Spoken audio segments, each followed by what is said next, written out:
నిర్ణయాలు, పారిశ్రామికవేత్తలతో భేటీలు, 100 రోజుల పాలనపై సమీక్షలతో చంద్రబాబు ఈ వారం బిజీగా గడిపారు. గుజరాత్లోని గ్లోబల్ రెన్యూవబుల్ ఎనర్జీ ఇన్వెస్టర్స్ మీట్లో ఆయన పాల్గొన్నారు.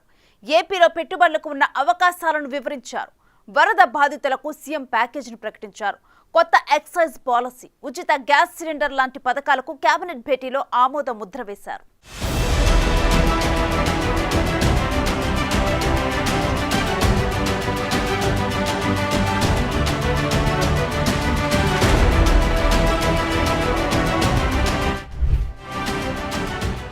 టీడీపీ అధికారంలోకి వచ్చిన తర్వాత సీఎం చంద్రబాబు బదిలీలపై ప్రత్యేకంగా ఫోకస్ చేశారు. అధికారుల పనితీరును బట్టి వారికి సరిపడే ప్రాంతాలకు ట్రాన్స్ఫర్ చేస్తున్నారు. ఆదివారం రాష్ట్ర వ్యాప్తంగా 47 మంది డీఎస్పీలను బదిలీ చేస్తూ ప్రభుత్వం ఉత్తర్వులు జారీ చేసింది. మరోవైపు వెయిటింగ్ లో ఉన్న 20 మందికి పోస్టింగ్లు ఇచ్చింది. 20 సబ్ డివిజన్లకు కొత్త సబ్ డివిజనల్ పోలీస్ అధికారులను నియమించింది. విజయవాడ వరద బాధితులకు చంద్రబాబు అభిమానులు పెద్ద ఎత్తున విరాళాలు ఇస్తున్నారు. ఈ వారం కూడా చాలా మంది దాతలు ముందుకు వచ్చారు. ఆదివారం జీవీకే ఫౌండేషన్ 5 కోట్ల రూపాయలను విరాళంగా ప్రకటించింది. Foundation chairman GVK Reddy, GV Sanjay Reddy చెక్కును సీఎంకు అందజేశారు. Coromandel international limited chairman Arun Alagappa, MD Shankar Subrahmanyam కోటిన్నర చెక్కును ఇచ్చారు. కాంటినెంటల్ కాఫీ తరపున సంస్థ ఎండీ చల్లా శ్రీశాంత్ 1,11,00,000 విరాళం ప్రకటించారు. చల్లా రాజేంద్ర ప్రసాద్ ఫ్యామిలీ ఫౌండేషన్ కోటి, ట్రైజియో టెక్నాలజీస్ ప్రైవేట్ లిమిటెడ్ కోటి చెక్కును చంద్రబాబుకు ఇచ్చారు. నెల్లూరుకు చెందిన గంటా ఫ్యామిలీ చెరో కోటి విరాళం ప్రకటించారు.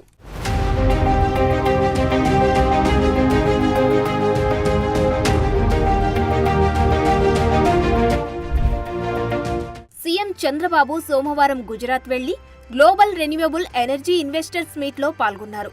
ఆర్థిక సంస్కరణలకు ముందు వృద్ధి రేటు సాధారణంగా ఉండేదని, ఆ తర్వాత విప్లవాత్మక మార్పులు వచ్చాయని ఆ మీటింగ్లో చెప్పారు. ప్రతి 4 ఐటీ నిపుణుల్లో ఒక ఇండియన్, ప్రతి 4 ఇండియన్స్ లో ఒక తెలుగు వ్యక్తి ఉంటున్నారని తెలిపారు. గతంలో ఐటీని ప్రవేశపెట్టినప్పుడు ఎలాంటి మార్పులు చూశామో గ్రీన్ ఎనర్జీ రెవల్యూషన్ లో కూడా అంతకు మించిన మార్పులు చూస్తామని తెలిపారు. 2014లో రాష్ట్రంలో సౌర, పవన విద్యుత్ ప్రవేశపెట్టామని గుర్తు చేశారు ఆయన. 25 years back exactly I started up talking about IT. At that time that was the beginning. If you see mid-90s, internet revolution has come. Bill Gates innovated internet. That is the beginning of information technology in a big way. And also India had an advantage. We started economic reforms in 1991. All of us, if you go back, pre-economic reforms, post-economic reforms, there is a sea change. Pre-economic reforms, nominal growth, wealth creation also very nominal. There were no funds for day-to-day development also. Post-economic reforms, we are able to move very fast. Added to that, technology, first mover advantage for India. Clean energy ద్వారా ప్రత్యక్షంగా, పరోక్షంగా పెద్ద ఎత్తున ఉపాధి అవకాశాలు లభిస్తాయని కూడా చంద్రబాబు అంచనా. అందుకే క్లీన్ ఎనర్జీ సొల్యూషన్స్ ను ప్రమోట్ చేయాల్సి ఉందని తెలిపారు.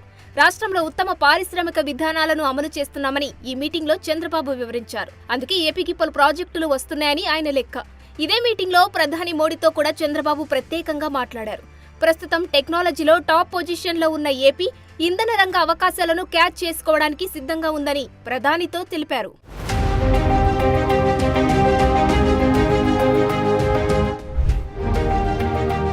రాష్ట్రంలో వరద బాధితులకు చంద్రబాబు మంగళవారం ప్యాకేజీ ప్రకటించారు. విజయవాడలోని 179 సచివాలయాలు, 32 వార్డుల్లో నీట మునిగిన గ్రౌండ్ ఫ్లోర్లోని ఒక్కో కుటుంబానికి 25,000 ఇస్తామని తెలిపారు. మొదటి, ఆపై అంతస్తులో ఉన్నవారికి 10,000 రూపాయల పరిహారం ఫిక్స్ చేశారు. దీంతో పాటు రాష్ట్రంలోని ఇతర ప్రాంతాల్లో వరద బాధితులకు 10,000 రూపాయలు ఇస్తామని తెలిపారు సీఎం. ముంపు బారిన పడ్డ ప్రతి కుటుంబానికి ఈ స్థాయిలో పరిహారం ఇవ్వడం ఇదే తొలిసారని అన్నారు. వరద ప్రాంతాల్లో అద్దెకి ఉంటే వారికే పరిహారం ఇస్తామని క్లారిటీ ఇచ్చారు. ఇంకా పంట నష్ట పరిహారం కూడా కౌలు రైతులకే చెల్లిస్తామని తెలిపారు. వరదల వల్ల రాష్ట్రంలో మొత్తం 2,72,272 కుటుంబాలు వరద బాధితులని సీఎం లెక్క.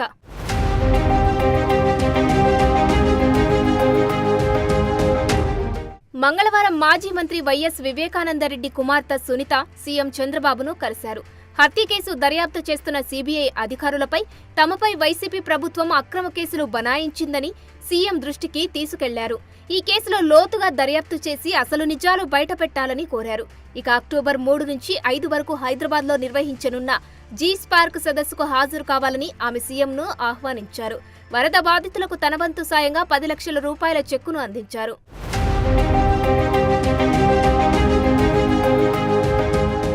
సచివాలయంలో బీసీ, ఈడబ్ల్యూఎస్ సంక్షేమ శాఖపై మంగళవారం సీఎం సమీక్ష నిర్వహించారు. చట్టసభల్లో బీసీలకు 33% రిజర్వేషన్ల అమలుకు అడుగులు వేస్తామని చంద్రబాబు ఈ మీటింగ్లో చెప్పారు. రానున్న అసెంబ్లీ సమావేశాల్లో దీనిపై తీర్మానం చేసి కేంద్రానికి నివేదిస్తామని తెలిపారు. 26 జిల్లాల్లో బీసీ భవనాల నిర్మాణానికి చర్యలు తీసుకోవాలని అధికారులను సూచించారు. బీసీ స్టడీ సర్కిళ్ల బలోపేతానికి 10 కోట్లు విడుదల చేయాలని ఆదేశించారు. బీసీల్లోని 139 కులాల వారికి ప్రభుత్వ లబ్ధి అందేలా 56 బీసీ కార్పొరేషన్లను పునర్వ్యవస్థీకరించాలని చెప్పారాయన. వారిని ఆర్థికంగా మరింత బలోపేతం చేయడం కోసమే కార్పొరేషన్లు పెట్టారని సీఎం ఆలోచన.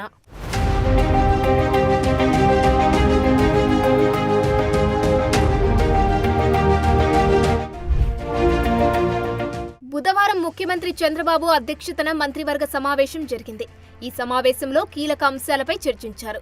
కొత్త ఎక్సైజ్ పాలసీకి రాష్ట్ర మంత్రిమండలి ఆమోద ముద్ర వేసింది. మద్యం ధరలు, రిటైల్ వ్యాపారం, పన్నులపై మంత్రివర్గ ఉపసంఘం చేసిన సిఫారసులను ఆమోదించింది. నాణ్యమైన మద్యాన్ని అందుబాటులోకి తేవాలని, క్వార్టర్ 99 రూపాయలకే అందించాలని నిర్ణయించింది. రాష్ట్రంలోనే 3,736 మద్యం దుకాణాల్లో గీతా కార్మికులకు 10% దుకాణాలు ఇవ్వాలని ఈ మీటింగ్లో తీసుకున్న ప్రధాన నిర్ణయం. ఇక కొత్త పాలసీ అక్టోబర్ 1వ వారం నుంచి అమల్లోకి వస్తుంది. ఈ పాలసీ ప్రకారం మద్యం దుకాణాలకు ఉదయం 10 నుంచి రాత్రి 10 గంటల వరకు అనుమతి ఉంటుంది.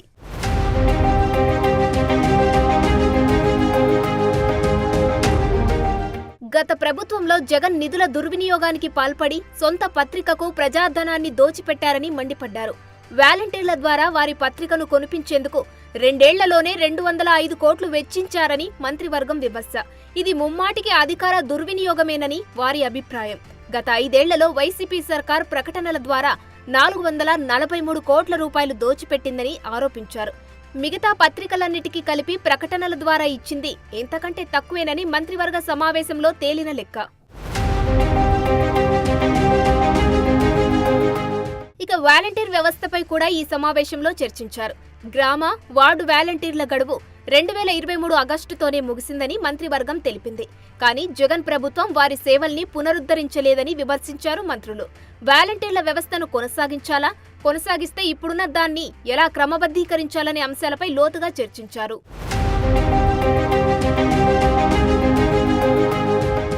ఇక సూపర్ 6లో మహిళలకు ఇచ్చిన హామీలపై కూడా చర్చ జరిగింది. ముందు దేన్ని అమలు చేయాలి అనేదే ప్రధాన చర్చ. ఉచిత వంట గ్యాస్ పథకం, ఉచిత బస్సు సౌకర్యంలో ఏది అమలు చేయాలని జరిగిన చర్చలో గ్యాస్ పథకం వైపే ఎక్కువ మంది మొగ్గు చూపించారు. ఏడాదికి 3 గ్యాస్ సిలిండర్లను ఉచితంగా ఇచ్చే పథకాన్ని వచ్చే దీపావళి నుంచి అమలు చేయాలని ఫైనల్ గా నిర్ణయించారు. ఇక కేబినెట్ సమావేశంలో మంత్రులు చంద్రబాబుకు అభినందనలు తెలిపారు. వరద సమయంలో ఆయన చేసిన కృషికి 100 రోజుల పాలనపై ప్రశంసల వర్షం కురిపించారు.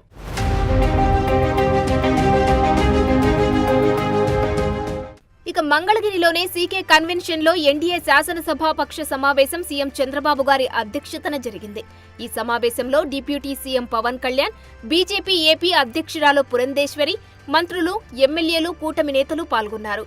ఎన్డీఏ 100 రోజుల పాలనపై చేపట్టాల్సిన కార్యక్రమాలపై ఈ భేటీలో చర్చించారు. ఈ నెల 20 నుంచి 26 వరకు ఎమ్మెల్యేలు ఇంటింటికి వెళ్లేలా కార్యాచరణ రూపొందించారు. 100 రోజుల పాలన ప్రగతిని ఇది మంచి ప్రభుత్వం పేరుతో ప్రజల్లోకి తీసుకెళ్లామన్నారు. ఈ సమావేశంలో అధికారంలోకి రావడానికి ఎదురైన సమస్యలను చంద్రబాబు గుర్తు చేసుకున్నారు. పవన్ కళ్యాణ్పై ప్రశంసల వర్షం కురిపించారు.